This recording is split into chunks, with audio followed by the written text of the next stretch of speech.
Sampai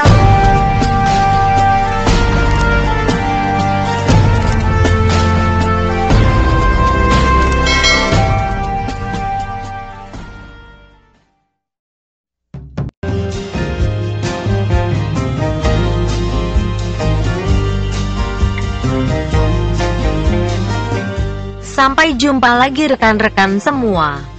Kisah pemuda kaya yang sederhana, episode 151. Teman-teman, kali ini kita telah memasuki episode 151. Jangan lupa like dan komennya ya. Dan bagi yang belum subscribe, silahkan subscribe dulu supaya teman-teman dapat pemberitahuan jika kami upload cerita terbaru.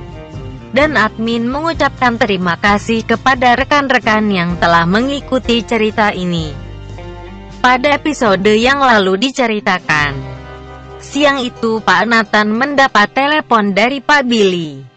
Ternyata sang bos besar ayahnya Andi itu tidak memarahi Pak Nathan. Justru kali ini Pak Billy mengucapkan terima kasih kepada Pak Nathan karena telah memberikan pengajaran yang bagus kepada putranya. Dan kali ini Pak Nathan boleh bernafas lega dan boleh berbangga diri karena Pak Billy malah memuji kinerja Pak Nathan yang mampu memberikan pengajaran yang bagus bagi putranya itu. Bahkan kali ini Pak Billy memerintahkan kepada Pak Nathan untuk mendidik Andi sebaik-baiknya. Karena Andi adalah anak laki-laki pertamanya yang kelak akan menggantikan memimpin perusahaan. Jika Pak Billy sudah merasa saatnya tepat, dan setelah sekitar 10 menit maka percakapan itu segera berakhir dan Pak Nathan kembali meneruskan aktivitasnya. Sedangkan di halaman belakang perusahaan kini tampak Andi dan kedua rekannya masih terus bekerja sampai jam 12 kurang beberapa menit. Siang ini Andi kemudian bergegas kembali ke ruang cleaning service dan kali ini Andi hanya memakai kaos sport tanpa baju karena kaos sportnya itu tampak basah kuyup oleh keringat yang terus bercucuran dari tubuh Andi. Dan setelah sampai di ruang cleaning service, ketiga orang itu tampak bergantian untuk mandi. Karena setelah ini mereka harus melakukan pekerjaan selanjutnya. Pak Dimas yang mengetahui hal tersebut rupanya menjadi maklum karena melihat keadaan ketiga anak buahnya itu yang tampak lusuh dan bermandikan keringat. "Sudah tidak apa-apa kalau kalian mau mandi dulu," kata Pak Dimas kepada Akbar yang tengah menunggu giliran untuk mandi. "Memangnya kalian barusan kerja apa, Mas?" tanya Pak Dimas kepada Akbar. Akbar kemudian menceritakan pekerjaan yang baru saja mereka kerjakan di halaman belakang pabrik. Pak Dimas pun kemudian menyimak dengan seksama penjelasan dari Akbar itu. Dan setelah ketiga orang itu mandi, kemudian mereka berganti dengan pakaian ganti mereka. Karena kebetulan ada baju seragam ganti mereka di loker yang ada di ruang cleaning service. Dan ketika Andi hendak pergi untuk mengerjakan tugas lainnya, kali ini ditahan oleh Pak Dimas. "Mas, kalian bertiga makan siang dulu." Rupanya Pak Imam kali ini menyuruh anak buahnya untuk makan siang terlebih dahulu sebelum mengerjakan tugas yang lainnya. Dan setelah ketiga orang cleaning service itu telah selesai dengan makan siangnya, kini waktu telah menunjukkan pukul 12:15. Andi dan Akbar kali ini mendapatkan pekerjaan untuk mengepel di ruang bagian marketing perusahaan ini. Hal ini memang sengaja dilakukan pada jam istirahat sehingga mereka dengan mudah dapat membersihkan ruangan itu karena sebagian besar staf di ruangan itu sedang keluar untuk menikmati makan siang. Rupanya kali ini Andi tidak sempat bertemu dengan Yunita di ruang marketing. Ruangan bagian marketing yang biasanya diisi oleh belasan orang itu kini hanya ada Dua orang di dalamnya, itu pun orangnya terlihat sedang menikmati makan siang di sebuah ruangan yang biasanya dipergunakan untuk meeting. Andi dan Akbar berada di ruang marketing hampir jam 1 siang. Andi cukup lama di ruangan itu karena ruangan itu memang cukup berantakan. Rupanya tenaga Andi dan Akbar sangat terkuras ketika mereka bekerja memindahkan sampah yang ada di halaman belakang perusahaan. Andi dan Akbar kini kemudian bermaksud untuk beralih membersihkan ke beberapa ruangan yang ada di lantai 2 perusahaan ini. Dan ketika mereka keluar dari ruang bagian marketing, baru beberapa langkah ternyata Andi sempat melihat Yunita juga ingin menuju ke ruang cleaning service. Ternyata Yunita kali sudah tampak berbeda dari sebelumnya. "Siang Mbak, abis makan siang ya?" tanya Andi mencoba berkata ramah kepada Yunita. Dan ternyata di luar perkiraan Andi, Yunita tampak tersenyum dan berkata, "Iya mas, abis makan siang." Wah, rupanya kali ini sikap Yunita berubah total, pikir Andi saat itu. Namun ternyata kejadiannya tidak seperti yang dilihat Andi. Beberapa hari yang lalu ketika Yunita selesai dengan masa skorsingnya, saat itu Yunita dipanggil oleh HRD dan Yunita diancam akan dikeluarkan dari perusahaan ini jika masih bermasalah dengan Andi dari bagian cleaning service. Yunita saat itu begitu kaget ketika pihak HRD menyebut nama cleaning service bernama Andi.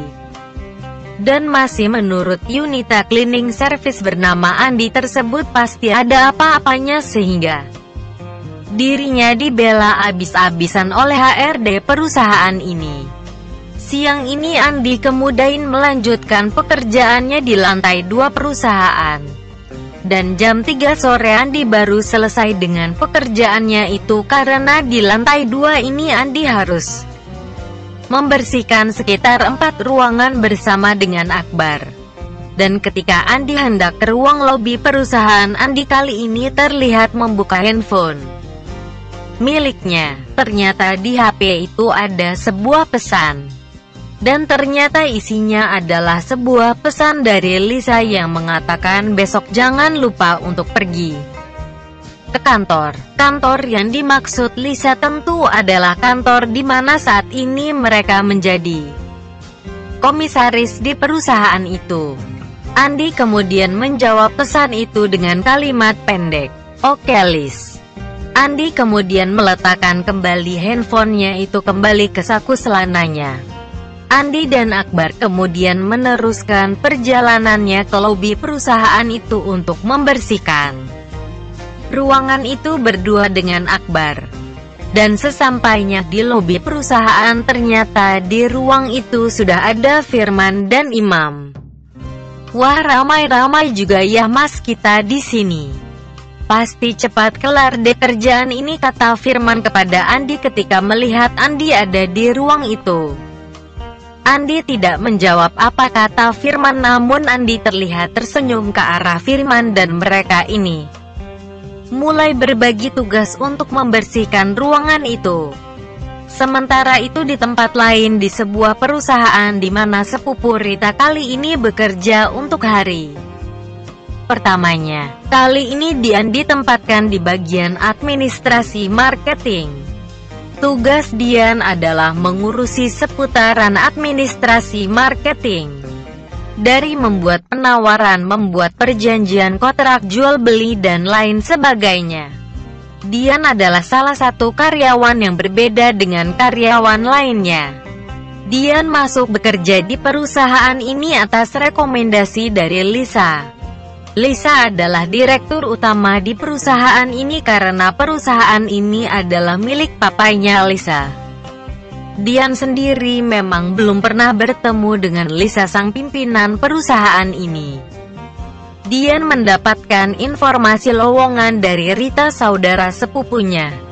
Dan bagi Dian ini adalah pengalaman kerjanya untuk yang pertama kali semenjak dirinya lulus kuliah. Dian sudah setengah tahun mencari kerja dan baru kali ini bisa menikmati dunia kerja.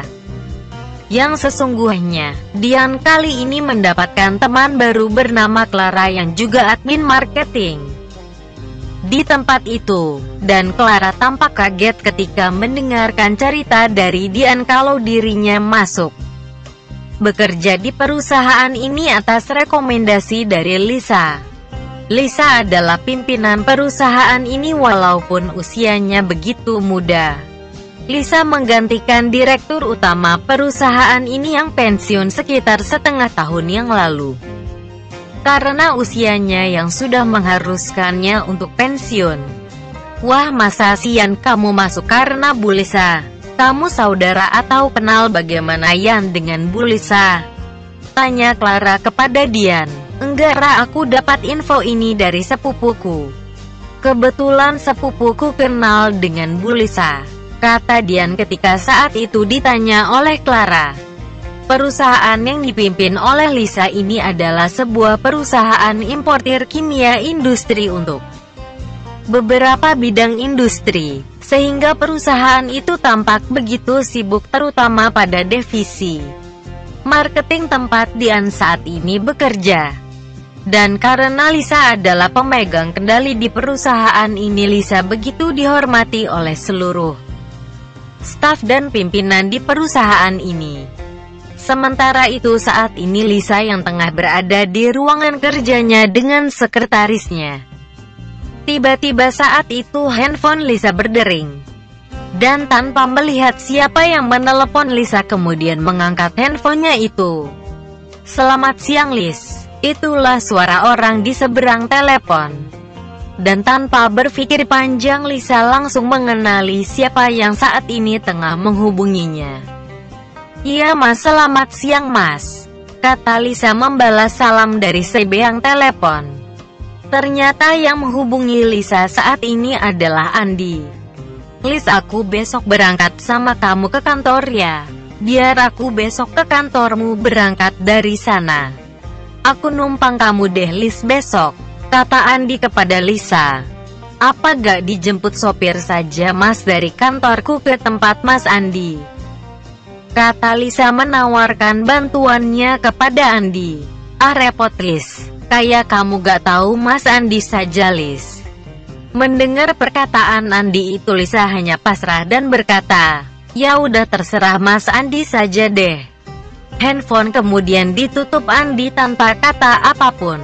Lisa dalam hatinya berkata, kaku amat nih cowok. Tapi Lisa kemudian tersenyum karena Lisa begitu menikmati hubungannya saat ini dengan Andi.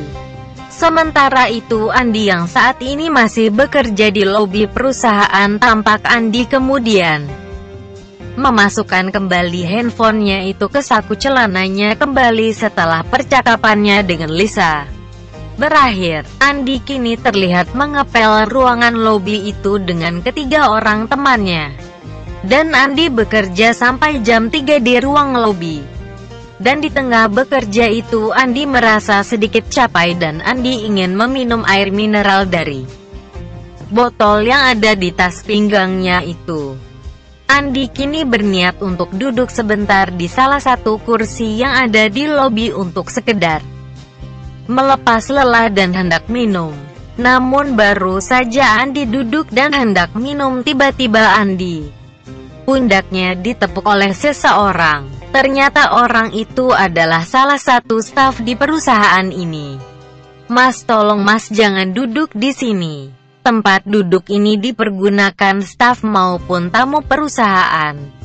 Kalau mau duduk tolong di tempat lain ya Mas, kata staf itu kepada Andi. Rupanya Andi tidak tersinggung dengan perlakuan dari staf yang menegurnya itu. Baik Pak, maaf ya Pak. Andi kemudian pindah tempat duduk dan Andi kemudian duduk di samping tangga yang menuju ke lantai 2 di ruangan itu. Di samping tangga ada sebuah pojok ruangan yang cukup tertutup. Dan di tempat itulah Andi kemudian meminum air mineral yang dibawanya itu.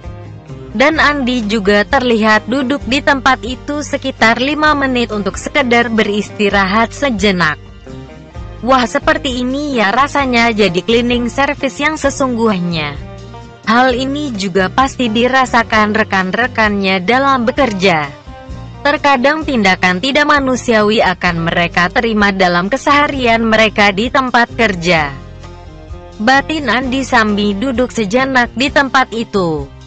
Rupanya masih banyak pembenahan moral dan etika yang harus Andi lakukan di beberapa perusahaan miliknya itu. Dan setelah beristirahat sejenak, kini Andi meneruskan kembali aktivitasnya yang sempat terputus.